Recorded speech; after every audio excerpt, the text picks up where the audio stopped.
Hello there, Lori. I wanted to tell you, thank you so very much for the lovely birthday present you sent me. It just arrived in the mail earlier today. There were so many kinds of tea in there, I don't know where to start. And the variety is fantastic, too. There are some that I love and some that I've never had before. I can't wait to try them all out. Hey there, Mom. Happy birthday. I'm glad to hear you like the tea set so much. I hope you have a wonderful day and a wonderful new year of life. Really, I can't thank you enough, Lori. It's such a thoughtful gift. At my age, it's incredibly rare to get presents from someone outside the family. I was quite surprised to read the card saying it was from you. I'm so glad my son married such a wonderful woman as you. You truly are the best thing that could have possibly happened to him. Wow, Mom, you're really laying on the compliments extra thick today. It's the least I could do, as far away as we are from you. It's not like we can just pop over anytime we want to visit, and since I know how much you love your tea, I thought this would be a good idea. But if you ask me, I'd say Marco was a catch of the century. He's such a loving, gentle, and supportive man, and honestly, I'd say he could have done far better than me. Nonsense, dear. Don't forget, you're the one who moved that kind and gentle man's heart so strongly that he wanted to marry you. I've always thought that boy would stay married to his work for the rest of his life. It's all he ever talked about before he met you. So much that I've practically given up on ever getting to meet my grandchildren. I'm terribly sorry, Lori. I shouldn't be talking like that. I didn't want to feel like I'm rushing you to have children or anything. No, don't worry about it at all. You're fine. I mean, good grief. My parents don't even beat around the bush like that. They just come straight at me with, hurry, hurry up and give us some grandchildren. Yes, well, I can certainly understand how they feel. Having adult children of my own, it's only natural to feel anxious about that sort of thing. But you two feel free to move forward as fast or as slow as you want. You haven't been married for all that long, and I'm sure you'd like to enjoy time with just the two of you for a while longer. Y'all know when the timing is right, and I can't wait until then. Don't worry about me. Thank you for being so considerate, Mom. Oh, by the way, I've been meaning to talk to you about something. Christmas is right around the corner. Were the two of you planning to come to our house to celebrate? Yeah, about that. Unfortunately, Marco is in the middle of a massive project at his work, and that's going to run all the way through the new year. Oh, no? Really? So you won't be able to visit at all? Even a day or two? Yeah, I'm really sorry. It came up pretty sudden, too. Marco only learned about it a few weeks ago. In fact, he's going to be out of town for the end of December and well into January. Well, if it's for his work, I suppose he can't help it now, can he? It is terribly disappointing, though. I was so looking forward to be able to finally spend some time with you, Lori. Yeah, me too, Mom. We haven't been able to see each other very much since we moved. Oh, I've got it. Marco may be busy, but what about you, dear? How would you like to come out here to visit by yourself? Huh? Me by myself? I don't know. I feel like that would be too much of a burden on you. Not at all, dear, not at all. I would love nothing more than to have you by. After all, Marco's my oldest son, and you're his wife, so I've been looking forward to showing you around the house. Plus, there are all sorts of family traditions that I would love to teach you about. Oh, wow, really? That sounds exciting. I'd love the chance to learn more about Marco's family history. And Marco will be out of town, right? That's right. He has to work. Well then, I don't see any reason why you can't come over. You don't want to spend Christmas all by your lonesome, do you? I'll make you all of my favorite Christmas dishes, Lori. You know how good my pumpkin pie is. Yeah, your pumpkin pie is absolutely heavenly, but the thing is, I'm not really very good at driving in the snow. I could always catch a flight out there, but it's a bit of a jaunt from the nearest airport to your house. Oh, don't be silly, Lori. We would be happy to come over to the airport to pick you up. We wouldn't mind at all. There aren't any buses or taxis running out here in the country anyway. So what do you say, dear? Won't you grace us with your presence this Christmas? Well, I guess if you insist, sure, I would love to come out and see you. I've been wanting to see you and Dad for a long time now. It's wonderful to hear. I'm so happy. It'll be an opportunity to finally introduce you to all the family members out here who couldn't make it to the wedding. Oh, that would be awesome. I'd love to meet them all. Be sure you tell Marco about our plans then. I'll message you with more concrete plans once the date approaches. Got it. Will do. Oh, and if there's anything you want to bring to your place that's legal to take on an airplane, please let me know. Thank you, dear. That's very thoughtful of you. I'll let you know if there's anything my husband would like.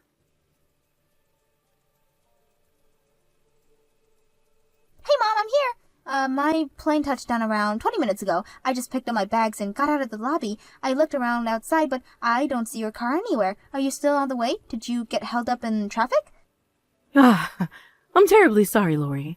I'm rather tied up at the moment, I'm afraid. I hate to ask you to do this, but would you mind walking the rest of the way to our house? You want me to walk? But I'm pretty sure I remember looking at a map and your house is pretty far away from the airport. It's not too far to walk, don't worry. I'm sure you'll be able to make it here in an hour if you're light on your feet. Folks around here are used to walking that kind of distance, you see. Up until we get our driver's license, we've got no choice but to walk or ride a bike in order to get where we want. And when the weather's too rough for biking, we've got no choice but to go on foot. Oh, I see. Well, okay then. Come to think of it, you brought a suitcase with you, didn't you? Yes, I did. Not a very big one, though. Just big enough to hold a few change of clothes and all the souvenirs I brought for you. Then you might have a little bit of trouble rolling it down the dirt road in front of our house. But if it's as small as you say, you shouldn't have any problems carrying it the rest of the way. Ah, right, yeah. That's always an option, I guess. If you don't mind me asking, you said the family was all going to be there today, right? I don't suppose any of your relatives are free at the moment, are they? Well, you could say they're free, but they've all been drinking like fishes since morning. I'd imagine you'd like to make it here in one piece, right? Yeah, ideally. Well, then you better get moving. And, well, if I may add, I'd refrain from making such frankly brazen requests in the future, dear. I had no idea you would be so imposing. I mean, expecting a family member to go all the way over to the airport just to pick you up. I mean, I had some things in here that I'd really rather not get damaged. I'm concerned about whether or not they'll be able to handle all the bumps and cracks of the sidewalks and roads. You'll have to come up with a better excuse than that, Lori. What's the matter? You've got 2 legs that aren't broken, don't you? Or maybe a city girl like you doesn't like walking? I was expecting you to come and pick me up is the thing. But if you say that I need to walk, that's fine. I'm used to walking around the city since traffic is always such a nightmare. Just know that it'll probably take me a bit more time to get there than you planned me for. Well, I suppose I have no choice but to bend a little bit with the schedule since we can't pick you up anymore. But put a move on it, you hear me? There are a lot of things that I'm gonna need you to do for me once you're here. Okay. I'll walk as fast as I can then. Did you bring an apron with you? No? Oh, for crying out loud. You're kidding. You married the youngest son of this family, Lori.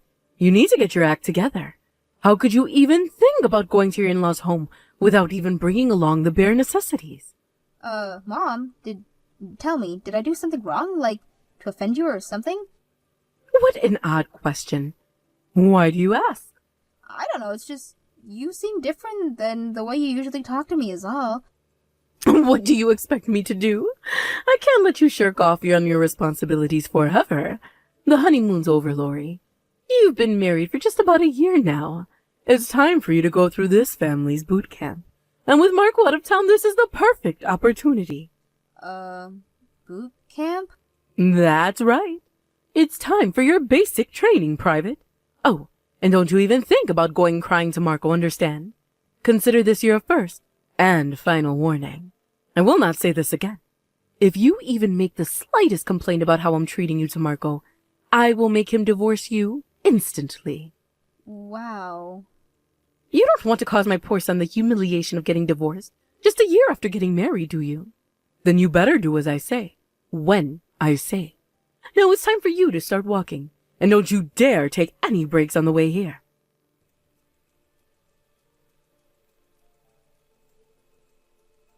Did you finish shoveling the driveway yet? Yes, I already finished. All right. Then the next thing you're going to do is clear out a path to the shed. And once that's finished, I'm going to have you straighten out the closet in the upstairs guest bedroom. You want me to clean out your closet? Is that really something that has to be done right now? Are we going to get dinner soon? It's Christmas Eve and all the family here who I've been wanting to meet for so long, but I've been doing chores for you nonstop today. I haven't even had a chance to talk with anyone else yet. You also had me work right through lunch, so I'm getting pretty tired and hungry. You don't understand, Lori. This is a family occasion. You aren't family, so I don't see any need for you to be at the table with all of us. You haven't even given us any grandchildren yet, so what makes you think you even deserve to eat the scraps off the table? The fact that I'm a human being and you invited me to your house? You just shut that feisty little mouth of yours and get back to work. Mom, would you mind explaining what the whole point of this boot camp thing even is? You're just making me do all of your chores. I mean, you have a perfectly functioning snowblower, which I know how to use, but you still made me shovel the driveway manually. And a lot of stuff you want me to do just makes no sense. Weed the garden? It's the middle of the winter. You know perfectly well what you were signing up for when you married my son. Marrying the oldest son has meaning in this family, and I'm gonna teach you what your place is around here. I am your mother-in-law, and your superior. You will never talk back to me like that again. Yesterday evening, you dumped a cup full of tea all over me. I walked in the door huffing and puffing from walking full speed for over an hour, and the first thing you do before even saying hello is dump a cup of tea on my head. Are you still sore about that? Get over it. It was an accident. My hand slipped, that's all. Besides, you looked so cold. I'll bet it felt great to have some warm tea on your skin. All of the family thought it was hilarious, too. Didn't you hear them laughing? I'd say you made a very strong first impression with them. You slipped, eh? I was pretty sure you did it on purpose. I don't want to believe it at first, but the way you treated me since then made me even more convinced. You can barely go a single sentence without verbally abusing me in some way, and that's on top of the fact that you're using me like a maid. Oh, and I don't remember hearing a single person laugh when you dumped that tea on me. I looked around and everyone had a pretty awkward look on their face. Oh, is that so? And then there's what happened at dinner. The table was set up absolutely beautifully. I had to hand it to you. It's just too bad I never got to enjoy it up close since you made me eat by myself in the kitchen. Oh, and while everyone was eating the roasted turkey, I had a ham and cheese sandwich. Then while I was showering, you turned the hot water heater off. I had to sleep in the downstairs crawl space, and you woke me up at 4 a.m. and had been forcing me to do chores for you ever since. I told you, Lori. This is your place in our family. Your husband doesn't seem to agree. He told me that I look terrible and should take a break before I collapse. That old fool is just spoiling you because you're a pretty young thing from the city. You don't report to him. You report to me. You know, I was absolutely appalled when, rather than moving in with his parents as is the family custom, Marco up and moved halfway across the country with you. I've held my tongue all of this time out of respect for him. He was sent there by his company, and even if that wasn't the case, we already had discussed the issue, and while we do respect your family tradition, we decided to live on our own. That is not something that the two of you upstarts have any right to decide on your own. Now I just have just about all I can take of your sassiness, Lori. Not to worry, though. I'll have you straightened out by the time I ship you back to the city. This isn't about straightening me out at all. This is just you being bitter that your son decided he wanted to live with me rather than with you. Oh, that's what you think it is? Well, you're entitled to your own opinion. I can't help but notice that wasn't a denial. I never intended it to be. But what are you gonna do about it, You're completely alone out here. There's not a single person in this house who would take your side over mine. Too bad. So sad. And to think you can't even call on your dear precious husband for help. You poor thing. You're stuck over here for another week. And I'm going to have you working morning till night. Every single day. I'm afraid not, Mom. No, I'm not ever going to listen to a single word you say ever again. I already told Marco everything. What? I was very clear what the consequences would be if you did that, Lori. Do you remember what I said? Do you? Yeah, you said you were going to make us get divorced, and if that's what Marco wants, then I'm fine with that. Huh? You're fine with getting divorced? Are you serious? What good is any man who won't even protect his wife from his own mother's abuse? I would rather become a lonely single old cat lady than live with a man like that. Fortunately, however, that's not the kind my man Marco is. He's the kind of man who would stand up for any person in the world who tries to hurt me, even his own mother. What are you saying? You're not making any sense. Spit it out. I'm saying that I'm not going to divorce Marco. As a matter of fact, Marco's on his way over here as we speak. Ridiculous. Marco isn't coming here. You said it yourself. He's out of town on business. Yes. Well, my husband is quite the capable businessman. He finished a project slated to take another 2 weeks in just a matter of days. Well, it seems that all your talk of being a loving, devoted wife was just that. All talk. You knew that I was going to force him to divorce you if you went and tattled on me like a child. You even said you're fine with getting divorced. That settles it. This marriage is over. Back up. I told you that if that's what Marco wanted, I would be fine with getting a divorce. I thought it would be clear that I only said that because I was confident that Marco would not want that. I mean, where do you get off telling me what you're going to make him divorce me anyways? You have no right to make that decision for Marco. At our wedding, Marco and I exchanged our vows before God and a man that we would love each other until the very end. Remember the priest saying what God has joined together, let no man separate? That includes you, Mom. Hogwash! God may decide what goes on in heaven, but this family, what I say, goes. Sorry, but your God complex thing isn't going to work on me. I don't need the approval of an overbearing woman like you. All I need is my husband. You really don't understand who you're dealing with, do you? Look around you! All the family is here today. And once Marco gets here, I'm going to drag the two of you in front of the entire family council, and I will force you to end this farce of a marriage.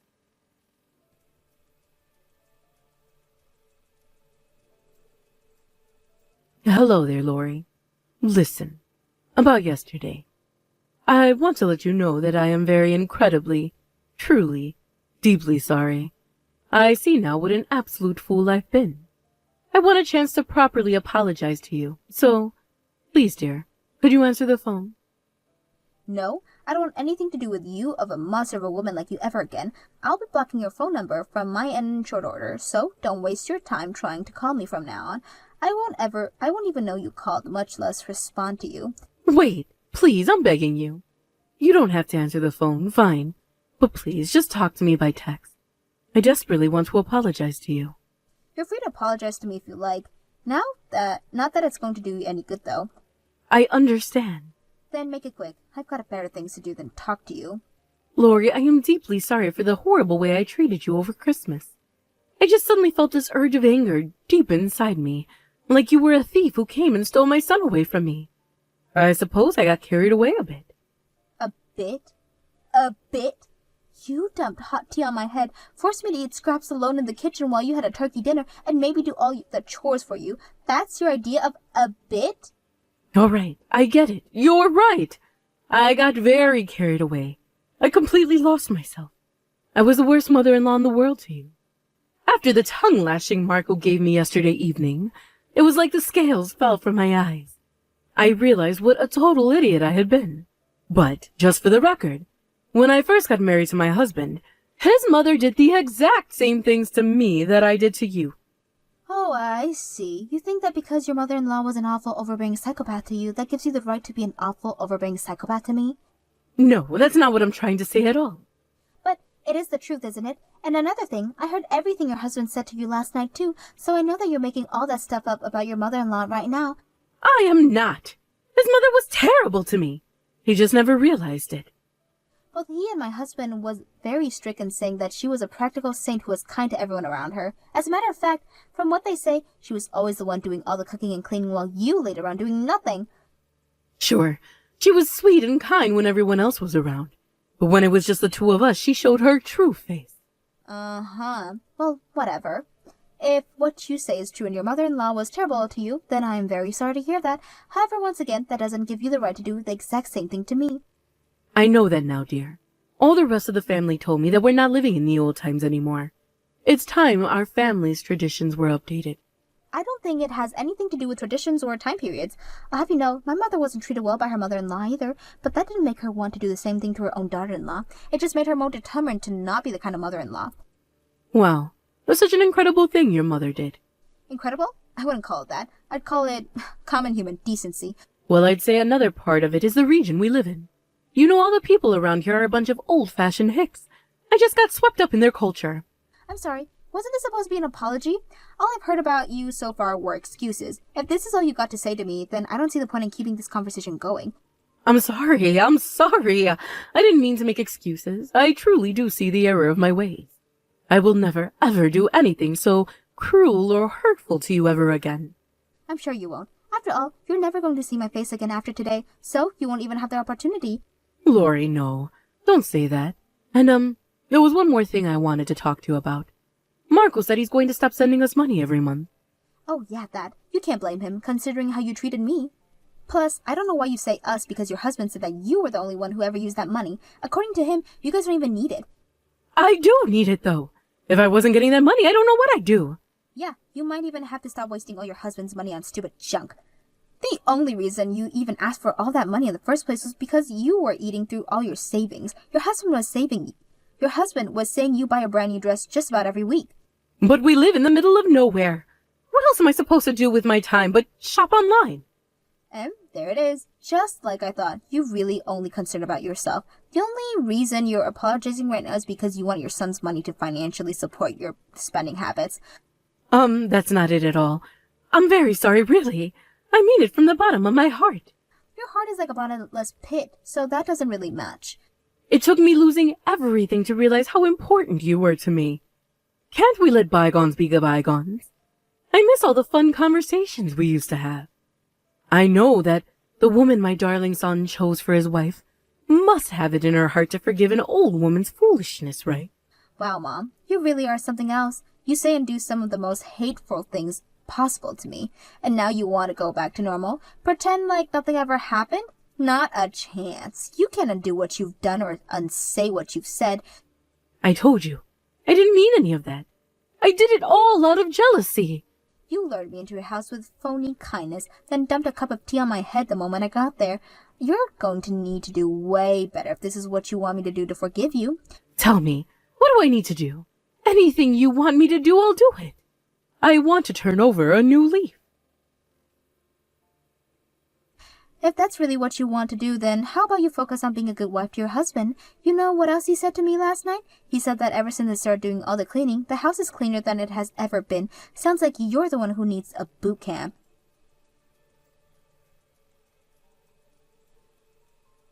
It didn't take long for word about my mother-in-law to go around the town after that. It's a small town and everybody basically knows everybody. And now they all know that her own son has discovered her for how she treated me. Not that I feel bad for her or anything. She brought this all upon herself when she called the entire family together and announced that she was forcing Marco to divorce me. She actually expected them all to take her side too. She figured that since she was the marriage of the family, all of them would fall in line with what she was telling them about me. Unsurprisingly, however, not one single person did. Quite the contrary. She managed to infuriate the whole family when she tried to blame her mother-in-law, their true marriage, for what she has done to me. She never was a favorite relative for any of them, but this firmly cemented her position as a black sheep of the family.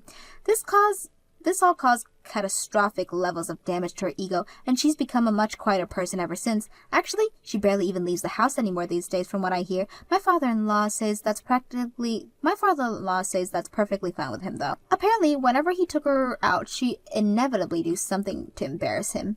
As for me, it was quite a shock to see how quickly her personality around me changed. She was always so sweet and kind to me. It was bizarre to see her self-immobilized like that. I blocked her phone number, as I promised, and we started going to my parents' house for Christmas every year instead, so I don't ever speak to her ever again. I'm still on good terms with my father-in-law, though, fortunately. Ultimately, I think this whole incident was a net positive for me. It reaffirmed what I already knew, that my husband was completely devoted to me and I could always count on him. So from now on, I want to do my best to be the kind of wife to him that he deserves. And should I ever become a mother-in-law myself, I plan to be as kind and welcoming of one as I possibly can be.